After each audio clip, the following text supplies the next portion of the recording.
Ooh, this is a new one. No one's laid an egg like this yet. When the new girls start laying, it's so exciting. Fresh, nice, warm eggs. Growing up, my parents ran an organic co-op out of my garage.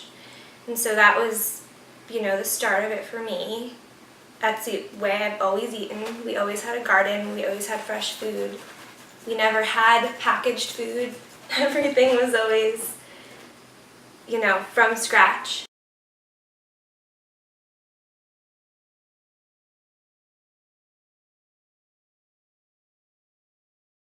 Once you get your hands in the dirt and you start growing vegetables and you see the process and you really,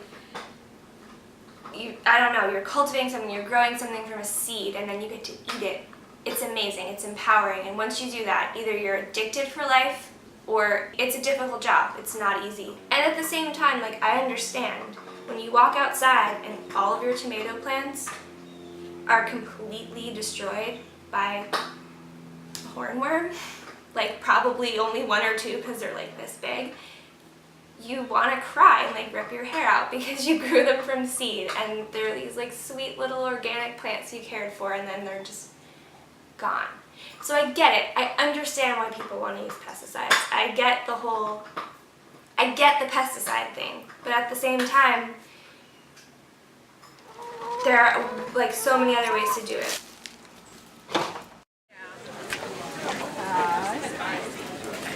Any kind of bird, right? So that's for the two. Okay. In the summertime, we have a lot of, heat-loving crops like okra, the callaloo that we grow as amaranth greens, lots of fresh basil in the summertime. We're coming into the cool season finally, so we'll be having lots more root vegetables, carrots, turnips, beets, lots of lettuces. We do some other salad greens and cooking greens as well. We are certified organic. There are a few things that we use to help with pests and diseases. One of those things is neem oil, which is a plant-derived substance that we can use on our tomatoes to help with some of the disease and insect pressures that we have on those. We can invite people to come to our farm and, learn about all the things that we're growing, see them out in the field after they've had the experience with seeing products at the market.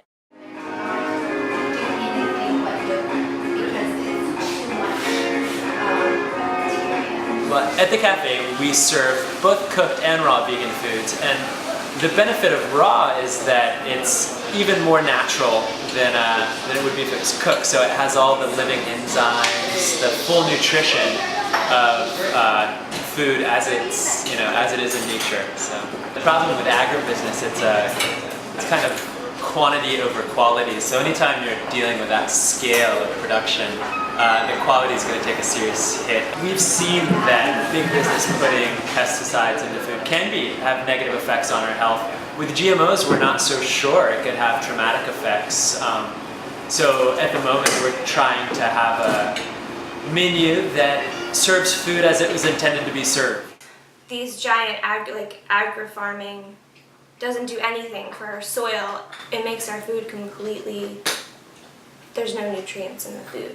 I think a lot of people just don't know, and so it's important to ask questions, and you can really only ask those questions directly to the people that are doing the work. It's a lot easier to kind of see and get in touch with what's going on when you have that direct connection. Food is so important. Food is like one of those things that binds everyone together. It's one of the most important things, like for families to eat dinner together and for friends to connect over dinner at restaurants or meet for breakfast, things like that. Food brings people together, and to eat good food and to feel good after you eat are so crucial, and I think we've really lost that.